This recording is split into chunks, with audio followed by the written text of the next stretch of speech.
Assalamualaikum warahmatullahi wabarakatuh. Salam sejahtera untuk kita semua.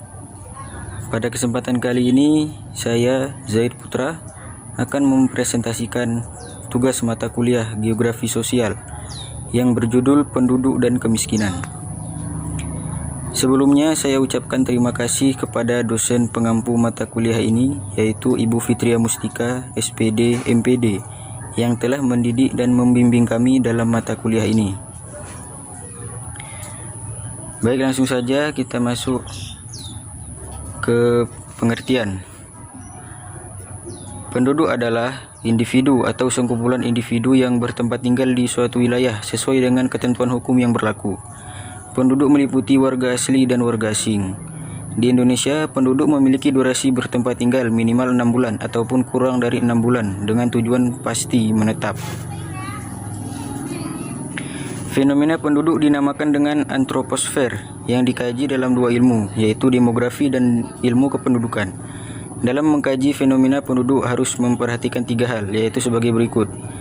Periode waktu terjadinya penduduk, suatu wilayah penduduk, kelompok penduduk yang mengalami peristiwa tersebut. Komposisi penduduk adalah susunan atau pengelompokan penduduk berdasarkan kriteria tertentu. Misalnya saja pengelompokan dengan menggunakan usia, jenis kelamin, agama, mata pencaharian, pendidikan, dan lain-lain. Namun pada umumnya, komposisi penduduk melihat pada kriteria usia dan jenis kelamin, angkatan kerja, serta rasio ketergantungan. Komposisi penduduk ini digunakan untuk acuan dasar dalam pembentukan kebijakan pembangunan suatu negara. Komposisi penduduk dibagi menjadi tiga macam. 1. Komposisi penduduk menurut usia dan jenis kelamin. 2. Komposisi penduduk menurut angkatan kerja. 3. Komposisi penduduk menurut rasio ketergantungan. Selanjutnya, pertumbuhan penduduk. Pertumbuhan penduduk adalah perubahan jumlah penduduk di suatu wilayah tertentu pada periode waktu tertentu dibandingkan dengan waktu sebelumnya. Faktor yang mempengaruhi pertumbuhan penduduk adalah angka kelahiran, angka kematian, dan migrasi. Apabila kelahiran dapat menambah jumlah penduduk, lain halnya dengan kematian yang mengurangi jumlah penduduk, sedangkan migrasi bersifat tidak stabil, migrasi masuk dan migrasi keluar. Pertumbuhan penduduk terbagi menjadi beberapa periode, yaitu sebagai berikut. Periode statik, di mana angka kelahiran dan angka kematian yang tinggi. Periode pertumbuhan yang cepat, di mana angka kelahiran tetap tinggi tetapi angka kematian mulai menurun. Periode pertumbuhan mulai turun, di mana angka kelahiran turun dan angka kematian stabil hingga mendekati titik terendah. Periode stasioner, di mana angka kelahiran dan angka kematian seimbang. Kemudian perpindahan atau mobilitas penduduk adalah pergerakan atau perpindahan penduduk dari satu tempat ke tempat lain. Terjadinya mobilitas tentunya menjadi bagian dari proses pembangunan secara keseluruhan. Proses pembangunan terlihat pada perubahan struktur ekonomi dan sosial yang dapat menarik minat penduduk untuk mencari kesejahteraan di tempat lainnya. Mobilitas penduduk meliputi tiga tipe, yaitu 1. Migrasi bersifat menetap, 2. Sirkuler bersifat sementara, dan 3. Ulang-alik bersifat pulang pergi dalam 24 jam. Migrasi penduduk. Migrasi penduduk merupakan perpindahan pendudukan dari satu tempat ke tempat lainnya dengan tujuan menetap. Migrasi penduduk terbagi dua jenis, yaitu internasional dan nasional. Selanjutnya ada kepadatan penduduk. Kepadatan penduduk adalah perbandingan antara jumlah penduduk dan luas daerah yang ditempati. Kepadatan penduduk atau population density menggunakan satuan penduduk jiwa atau kilometer kubik. Cara menghitungnya yakni jumlah penduduk di suatu wilayah dibagi jumlah wilayah tersebut dibagi luas wilayah tersebut. Semakin besar angkanya, semakin padat wilayahnya. Sebaliknya, semakin kecil angkanya, maka semakin renggang penduduknya. Faktor kepadatan penduduk. Suatu wilayah tumbuh lebih padat dibanding daerah lain karena didorong beberapa faktor. Selain karena pertumbuhan alami, pemusatan penduduk di suatu wilayah juga didorong oleh faktor fisiologis, ekonomi, sosial, budaya.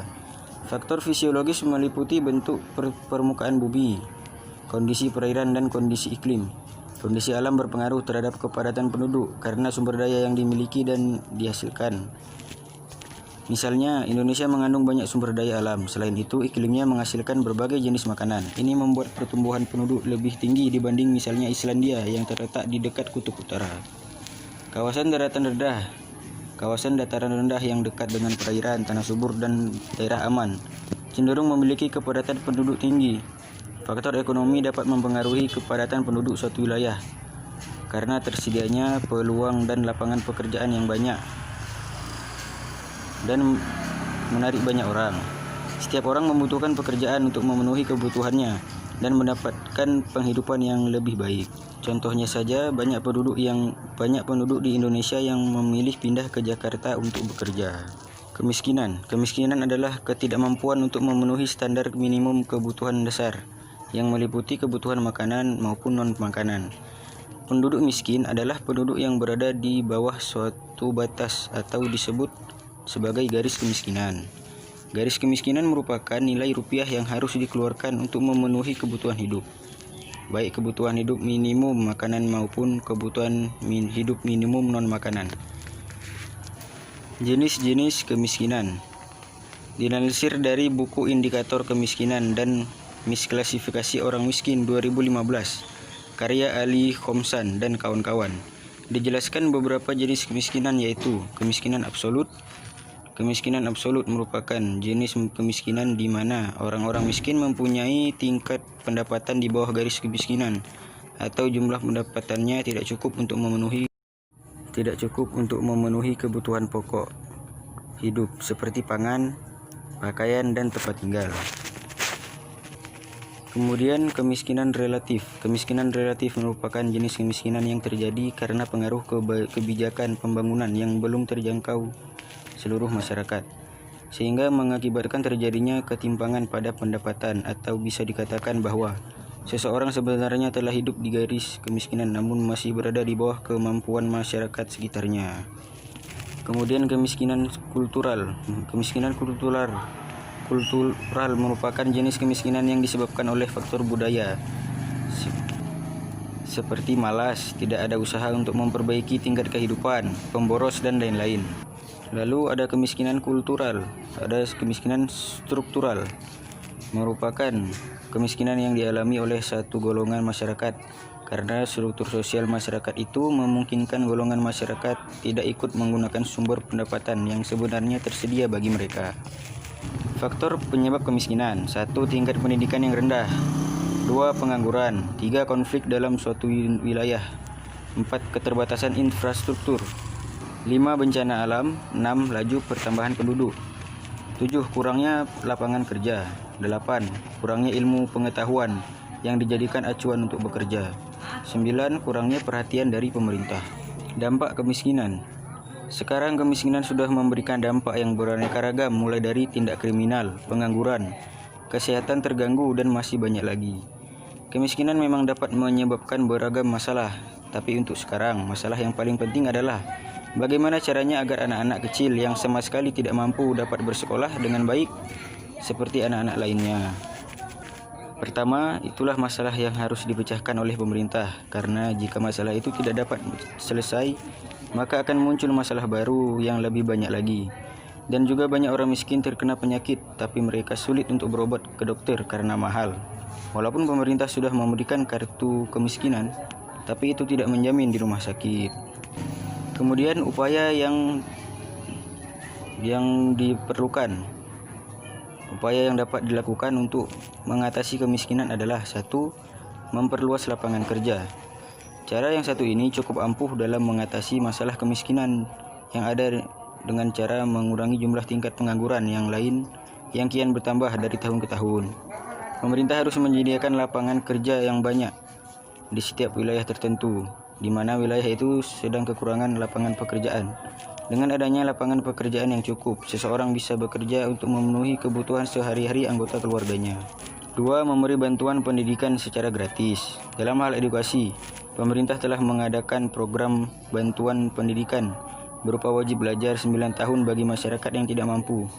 Dengan itu, masalah putus sekolah dapat diatasi, sehingga pada saat nanti siswa yang telah lulus tersebut dapat leluasa mencari pekerjaan karena dia telah memiliki kemampuan dan keterampilan di dunia kerja. 3. Memberi fasilitas yang memadai dan subsidi gratis pemerintah sebaiknya membantu dalam memberi fasilitas yang merata di setiap wilayah. Pemberian fasilitas tersebut dapat diwujudkan dengan melengkapi sejumlah sarana dan prasarana yang dinilai kurang atau masih belum cukup keberadaannya. Setelah fasilitas terpenuhi, diharapkan masyarakat dapat hidup layak dan sejahtera. 4. Lakukan hal yang inovatif dan kreatif. Sebagian dari manusia malas untuk bekerja. Selain itu, ia tidak memiliki kemampuan serta keterampilan dalam bekerja. Alhasil, dia lebih memilih untuk bersenang-senang atau hanya diam saja di rumah tanpa melakukan sesuatu yang bermanfaat. Hal inilah yang menyebabkan angka pengangguran kian meningkat. Daripada melakukan hal semacam itu, lebih baik lakukanlah kegiatan yang bermanfaat. Kegiatan itu dapat berupa hal yang inovatif dan kreatif, seperti membuat kerajinan tangan dari barang bekas. Hasil karya yang diperoleh dari kerajinan itu dapat dijual untuk memenuhi kebutuhan sehari-hari. 5. Membuka lapangan kerja sendiri. Dalam usaha untuk mencegah kemiskinan, kita dapat berinisiatif untuk membuka usaha sendiri, seperti warung makan sederhana, restoran, tempat penginapan, toko, dan lain sebagainya. Tentunya jika kita membuka usaha, maka akan membutuhkan sejumlah tenaga kerja sebagai penggerak jalannya suatu usaha kita.